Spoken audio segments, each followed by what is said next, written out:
At sa monthly boxing fan, si Tazaki ay hindi na makakasali pa sa All Japan Finals dahil sa injury niya. Ayon din sana ang magiging highlight na laban para sa taon na to. At maski ang mga fans nila ay sinasabi na hindi na sila manonood, kaya pati tayo hindi na rin kadasado. Kung ang taon na ito ay magiging pangit sa ating mga reporter. Kung ganoon, ang paghahandaan na lang natin ay ang magiging malalaking balita sa susunod na taon. Sabi nga nitong si Mr. Fuji.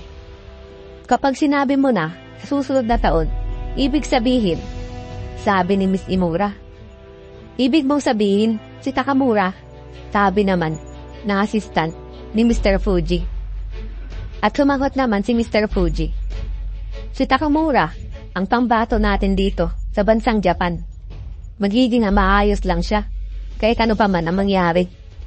Sa kabilang banda, ang champion, Carnival, ay magsisimula na, simula sa susunod na taon. Kaya yun ang dapat natin bigyan ng atensyon para sa mga grupo nag-graduate na dito sa Japan. Sabi nga ni Mr. Fuji. Grupo ba kamo? Mahigit sa isang tao, pagtataka ni Miss Imura. Oo, dalawa sila. Ang featherweight na si Makonochi Ippo at ang junior lightweight na si Mashi Barrio. Ang dalawang yun ay nahihirapan na makahanap ng makalaban dito sa Japan. Kaya walang duda, nahihiwan na nila ang mga belt nila kapag nanalo pa sila sa susunod nilang laban sa Champion Carnival. Sabi nga ni Mr. Fuji, kung ang dalawang yun ay aakyat na sa mas mataas pang level, kung ganon, ang mundo ng boxing dito sa atin ay mas lalong sisikat. At ang mga magazine natin dito ay siguradong maraming maibebenta. Naasalalay sa inyo to, Makonochi at Mashiba, sabi nga ng kasama ni Mr. Fuji. Pero, maaari lang yun mangyari kung may papanalo nila ang susunod nilang laban. Sagot ni Miss Imura. Si Mashiba, wala pang nahahanap na makakalaban niya. Dahil yung nasa rank first na yun ay umatras na, natatakot sa kanya. Kung ganon, ang ibig sabihin nun ay si Makonochi ang mauuna. Ang magiging kalaban niya ay kailan lang ay naibalik niya ulit ang pagiging first rank niya. Si Take Keiki, galing sa Fukuoka. Ang record niya ay mayroon na siyang 33 na laban, 22 wins, 10 loss, 1 draw, at 15 KO. Paliwanag nga ni Mr. Fuji. 33 na laban, isa na siyang veterano, sagot naman ni Miss Imura. Makakaya kayang pigilan ng isang veterano, interesadong laban, sabi nga nitong si Mr. Fuji. Pupusta na ako kay Makonochi, sigurado na ang panalo niya. Ang tanong nga lang ay kung anong round niya ito, mababatumba. Yan nga yung gusto natin makita. At kaya din tayo nagbebenta ng mga ticket, sabi naman ni Mr. Fuji. Habang si Miss Imura ay iniisip kung anong klaseng boksingero nga ba si Take. Meron na siyang 22 wins, 10 talo, at 1 tabla. Kung sino man ang makakakita dito, ay malamang na magiging madali na naman ang magiging laban ni Makonochi. Gayun pa man, kung iisipin mo, ang 10 niyang talo, ni isa man lang dun ay walang knockout. At napansin naman siya ni Mr. Fuji. Wala, sagot nito. At napapaisip pa rin si Miss Imura. Sa experience niya, pinagtataka ko kung isa lang ba talaga siyang ordinaryong boksingero. Isang veterano ang nasa isip na niya. At sa ibang lugar, sa Fukuoka, sa lugar ni Take. At nag-uusap na nga sila dito. Narinig mo ba yung mga bali-balita ngayon sa champion? Nabalak na daw niyang iwan ang belt niya pagkatapos daw na magiging laban niya. Kung maakyat na siya, mas madali mo nang makukuha ang belt sa title match. Ang una sa rank at ang pangalawa, yung susunod sa'yo, sabi nga ni Coach Take. At eto nga si Take Keiki, ay tuloy lang ang pagsuntok niya sa sandbag. At biglang nilukot ng coach niya ang dyaryo na binabasa nga niya. Ang ibig niyang sabihin sa atin, ay wala nang pwede siyang makalaban dito sa bansang Japan. Isa yung insulto para sa atin. Kung ganoon, hindi natin papayagan na makalis siya. Hindi ba tama ako, Take? Sabi ng coach niya na nagagalit. Hindi. Sa tingin ko, Maganda naman yun.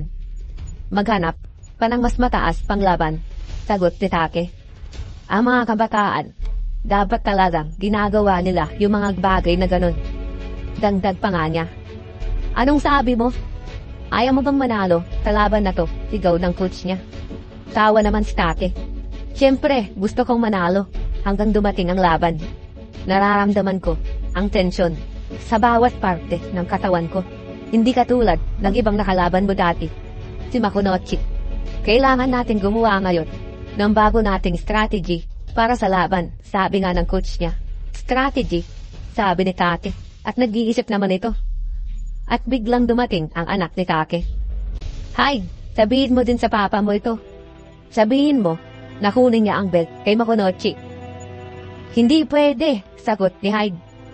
Hindi niya kaya yon. Napapanood ko ang bawat laban niya tuwing gabi at ang lakas ni Makunochi. Tawang sabi nito. At dagdag pa nga ni Hyde. Pupunta kaming dalawa sa Tokyo.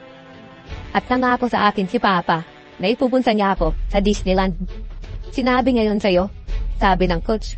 Pero bigla siyang may naisip sa sinabi ng bata. Hyde, handa na ako, tara na. Sabi ni Take. Mamamatay na ako sa gutom. Kung hindi pa tayo, uuwi ngayon. Sigaw naman ng bata. Pinapanood mo ba ang laban ni Makunochi tuwing gabi? Tanong nga ni coach kay Take. Napatingin naman si Take sa tanong ni coach. 31 na ako. Ngayon, hindi ko na alam kung ilang beses na ako tumungtong sa loob ng ring. Pero bago ko pa tuluyang ibaba ang mga gloves ko, determinado ako na bigyan ng isang special na bagay ang aking anak bago pa man ako magretiro. Gusto kong ipakita sa kanya kung paano ba mabuhay ang isang galing dito sa Kyushu. Bilang isang veterano na, alam ko na ang mga panganib na makukuha ko sa bawat pagtapak ko sa loob ng ring, sabi nga ni Take. Mga panganib, banggit naman ng coach niya. Nakakabilib talagang champion si Makunochi. Sapat na ang mga nakita ko sa mga naging laban niya para malaman ko yun. Pero nakatingin lamang siya sa itaas, sabi nga ni Take, habang nakatingin sa ulap. At papaalis na nga ang mag-ama. At habang papaalis na, ay nagsalita ulit si Take. At malay mo, hindi natin alam ang mga pwedeng mangyari sa mga tao na hindi nila alam kung saan sila patungo. Dagdag nga ni Take. Nagulat naman ang coach niya sa mga sinabi ni Take. Subukan mong huwag masyadong masaktan. Kung masasaktan ka, hindi tayo makakapunta sa Disneyland, sabi ng bata. Hindi masasaktan kay Makunochi. Napakadaling sabihin sa'yo yon, sabi naman ni Take sa anak niya. Pero kasi, kung masasaktan ka, kung ganon wala nang dahilan pa para pumunta pa tayo sa Tokyo, sagot naman ng bata. At nagtatalo na nga ang dalawa habang papauwi na. At si coach, eto na ang hinihintay namin. Handa ka na ba sa amin, Ipo, Makunochi? Makakaharap mo ngayon ay ang isang veterano, sabi nga ni coach sa sarili niya. At sa Kamugawas Gym, Takekeichi, galing sa Meiki Gym, sa Fukuoka, Kyushu. 33 na laban, 22 wins, na may 10 talo at 1 tabla. Lahat ng 22 na panalo niya, 15 doon ang KO. Hindi ko pa siya nakitang lumaban.